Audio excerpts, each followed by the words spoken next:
दिनांक 27 ऑगस्ट 2024 रोजी अण्णाभाऊ साठे पुतळ्याजवळ हिंगोली येथे अखिल भारतीय मातंग संघ भारतीय बहुजन आघाडीच्या वतीने लोकशाहीर अण्णाभाऊ साठे यांची 104वी जयंती व क्रांती सम्राट बाबासाहेब गोपले यांच्या स्मरणार्थ मातंग समाजाचा आरक्षण मेळावा घेण्यात आला। या कार्यक्रमाचे अध्यक्ष डॉक्टर अमोल धुमाळ, कार्यक्रमाचे उद्घाटक माजी नगर अध्यक्ष सुधीराप्पा सराफ, आमदार प्रज्ञाताई सातव, माजी आमदार भाऊराव पाटील गोरेगावकर, माजी आमदार डॉक्टर संतोष टारफे, माजी नगर अध्यक्ष बाबाराव बांगर, माजी उपनगराध्यक्ष दिलीप चव्हाण, भीमराव हजारे, माजी सैनिक बाबूराव गाडे, अखिल भारतीय मातंग संघाचे मराठवाडा अध्यक्ष आनंदराव शिकरे, कार्याध्यक्ष सोपनराव पाटोळे, भारतीय बहुजन आघाडीचे जिल्हा अध्यक्ष शेषेराव चव्हाण, जिल्हा उपाध्यक्ष भानुदास खंदारे, सोपनराव ग्रनबावळे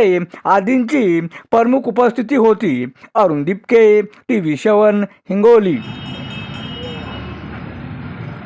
लोकशाहीर अण्णाभाऊ साठेंचा, डॉक्टर बाबासाहेब गोपलेंचा, अखिल भारतीय मातंग संघाचा, डॉक्टर बाबासाहेब आंबेडकरांचा, छत्रपती शिवाजी महाराजांचा। कार्यकर्त्यांना माझी कृपया विनंती आहे, अरे कोणी कमी करत असेल, कोणी जास्त करत असेल, पण आपलं मोलाचं काम करावं आणि संघटना कुठल्याही प्रकारची मागं पडू देऊ नये।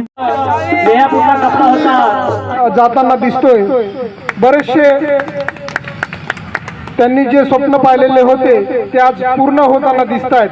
झाला सर बाबासाहेब गोपले यांच्या प्रयत्नामुळे आणि 8% आरक्षण मिळावं म्हणून ही मागणी होती, म्हणून मातंग समाजाला थोडाफार न्याय मिळालेला।